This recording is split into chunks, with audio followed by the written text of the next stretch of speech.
Bonjour à toutes et à tous. Aujourd'hui, nous sommes à Casablanca, au siège de la Fondation Jadara, une fondation marocaine reconnue d'utilité publique qui œuvre depuis plus de 20 ans pour l'égalité des chances à travers l'éducation. Dans cette capsule, nous mettons en lumière l'engagement de Jadara en faveur de la jeunesse africaine à travers les mots de son président, M. Hamid Belfdel. Nous parlerons aussi de Yes Africa, un événement panafricain majeur qui se tiendra prochainement à Marrakech avec l'intervention de M. Baboubakar Abdoulaye, vice-président de l'Union panafricaine de la jeunesse. Restez avec nous.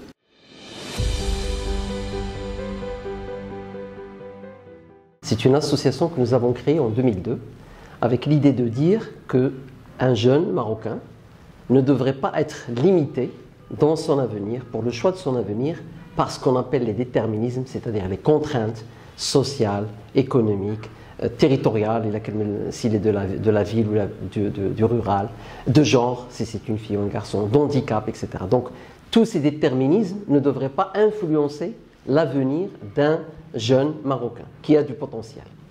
Et donc on a démarré par d'abord ce qu'on appelle un levier de l'ascension sociale. Parce que quand on dit on veut limiter l'effet des déterminismes, ça veut dire qu'on veut privilégier l'effet de l'ascension sociale. On veut privilégier l'ascension sociale. Un enfant d'un paysan n'est pas obligé d'être paysan. Un enfant d'un mécanicien n'est pas obligé d'être un manuel. Il peut être médecin, il peut être ingénieur, il peut être pilote, etc. Et donc on a commencé en 2002 par le levier de l'ascension par l'excellence scolaire. Donc tous les ans, à cette période de l'année, on identifie des jeunes filles et des jeunes garçons qui obtiennent le bac avec d'excellentes notes, 17, 18, et vraiment de très bonnes notes, mais qui sont issus de khairiyat, ce qu'on appelle les établissements de protection sociale, où ils sont orphelins chez leur grand-mère ou leur grand-père, ou parfois juste des conditions sociales extrêmement difficiles. Les enfants abandonnés. Donc vous imaginez un enfant abandonné, khairia, il obtient le bac avec 18 de moyenne. Haram idea. C'est pas normal. Et donc, nous mettons en place un accompagnement, l'effet une bourse, l'effet un laptop, l'effet bien sûr un accompagnement en termes de soft skills, bien évidemment une bourse pédagogique dans les meilleurs établissements d'enseignement supérieur privé au Maroc, il y a même ceux qui partent à l'étranger, et bien évidemment toute une série d'activités qui permettent aux jeunes, avec la bourse, de ne pas être obligé de faire un arbitrage court terme, de dire je vais faire des études courtes, donc de faire les études les plus longues possibles par rapport à son potentiel, et de l'autre côté, de réduire tout un accompagnement non financier qui permet de réduire ce qu'on appelle le gap culturel, le capital culturel ou le capital social, qui permet à ce jeune homme ou à cette jeune fille de s'épanouir dans sa vie professionnelle comme tous les autres.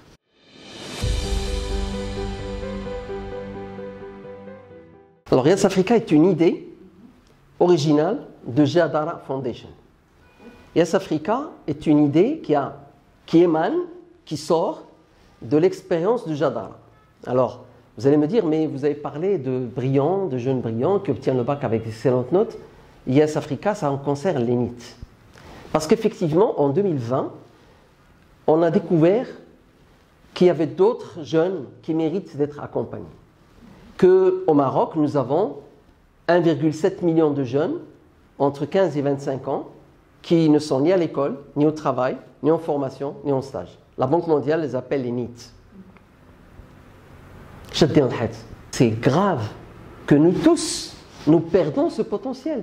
Entre 15 et 25 ans, ils ne sont pas productifs, ils ne sont pas actifs. Est-ce que c'est de leur faute ou pas? Ce n'est pas ça la question. C'est de la faute à qui? Ce n'est pas ça la question. Mais qu'est-ce que nous pouvons faire pour leur donner une deuxième chance? C'est pour ça que nous avons créé un nouveau pôle, à côté du pôle Réussir avec Jadara qui s'adresse aux bacheliers, un nouveau pôle qu'on a appelé Nouvelle Chance, et qui s'adresse aux NEET. Et donc on a commencé à travailler sur les NEET au Maroc. Et de par mes voyages professionnels, j'ai découvert que bien sûr il y a des ONG en Afrique qui agissent auprès des NEET et qui ont des choses intéressantes. Et en fait, combien de jeunes, 15-25 ans, en Afrique, sont dans cette situation? Au Maroc, je disais qu'on avait 1,7 million. En Afrique, on a 70 millions de jeunes qui sont dans cette situation. Et les chiffres vont exploser dans les années à venir. Donc effectivement, ce sommet, en fait, ce n'est pas un sommet comme les autres. Ce n'est pas juste une rencontre, ce n'est pas un événement, c'est un mouvement. C'est une initiative qui va engendrer un mouvement, qui va mobiliser dans la durée. Ce n'est pas un événement qu'on va arrêter à la fin du sommet, c'est un mouvement qui va mobiliser dans la durée des ONG africaines, mais également des bailleurs de fonds internationaux et bien évidemment les experts qui accompagnent ces ONG dans les différents domaines. Et pour nous, en tant qu'association marocaine, c'est une façon de contribuer à la stratégie du Royaume en termes de développement ou de coopération sud-sud qui a besoin d'un volet quelque part de la société civile. C'est une stratégie qui a donné d'excellents résultats pour l'Afrique et pour le Maroc sur le plan économique. C'est une stratégie qui a créé des liens sur le plan renforcé et très fort sur le plan diplomatique. Mais nous apportons en tant que société civile une contribution modeste justement pour pouvoir enrichir cette stratégie de coopération sud-sud par un volet société civile. Et on sait tous que la société civile partout dans le monde peut jouer un rôle extrêmement important.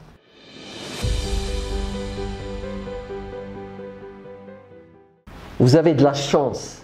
Vous êtes sur un continent que tout le monde regarde avec beaucoup d'intérêt. C'est le continent de l'avenir et vous êtes l'avenir de ce continent. J'aurais bien aimé avoir votre âge pour pouvoir profiter également de cet extraordinaire avenir qui attend l'Afrique.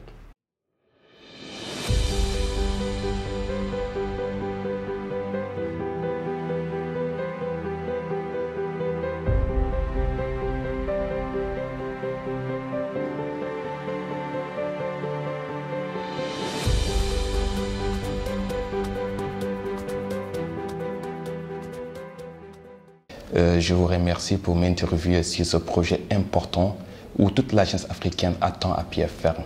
Un espoir pour la jeunesse, une réponse à la crise pour les jeunes et qui sera construit avec les jeunes.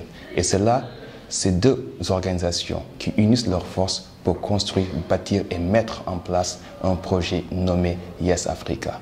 C'est un espoir et une vision, un projet à construire, à bâtir pour l'Afrique. Cette Afrique, c'est l'Afrique que nous devons construire aujourd'hui, mais pas demain, à travers des jeunes qui sont en situation de NEET, des jeunes ni éducation, ni emploi, ni formation, qui constituent un danger pour l'espoir de l'Afrique, qui constituent un danger pour l'avenir de l'Afrique, qui constituent un danger pour la construction de l'Afrique que nous voulons.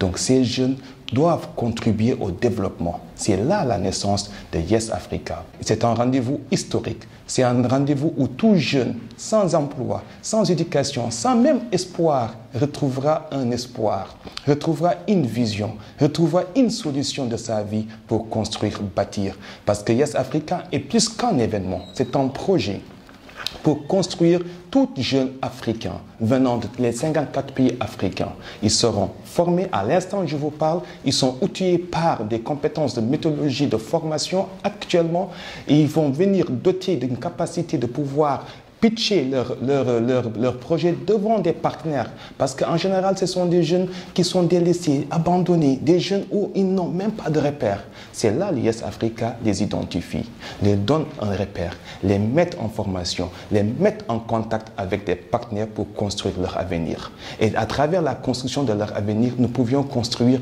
une Afrique stable, une Afrique de bonne éducation, une Afrique de l'entrepreneuriat, une Afrique autonome. Et cette Afrique autonome indépendante pourra se développer à travers les pays respectifs. Nous demandons aux chefs d'État africains d'inclure ce programme à travers le Yes Africa, qui sera la voix de la jeunesse africaine sur la situation des NEET. Il y a plus de 70 millions de jeunes Africains qui sont en cette situation de NEET en 2025. Imaginons maintenant, si nous ne prenons pas ce problème très au sérieux, qu'allait devenir l'Afrique dans 5 ans, 10 ans?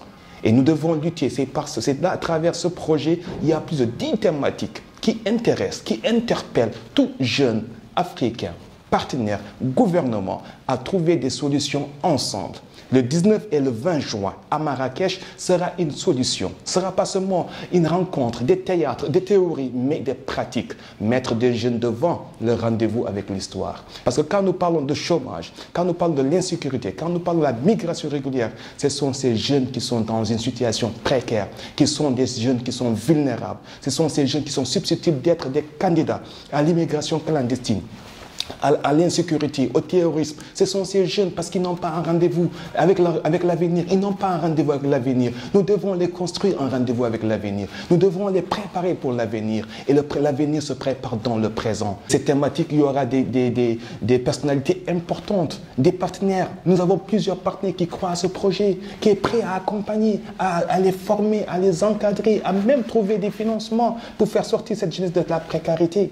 Donc nous avons aussi des experts qui seront là, qui vont les coacher, qui vont être près d'eux, parce que ce sont des jeunes qui parlent mais on ne les entend pas.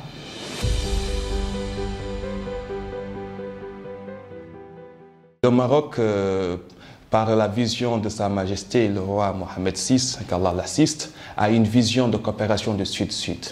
Et le Marrakech doit être un rendez-vous de la coopération Sud-Sud, l'intégration africaine. L'Afrique que nous voulons doit se passer dans l'Afrique. Et les problèmes doivent être traités en Afrique et à la porte de l'Afrique. Donc le choix du Maroc est un choix stratégique qui permet aussi de ceux qui sont de l'autre côté de l'Europe regagner facilement de l'autre côté des États-Unis, venir rencontrer, parce que c'est une rencontre, c'est un projet ouvert à toute la jeunesse africaine.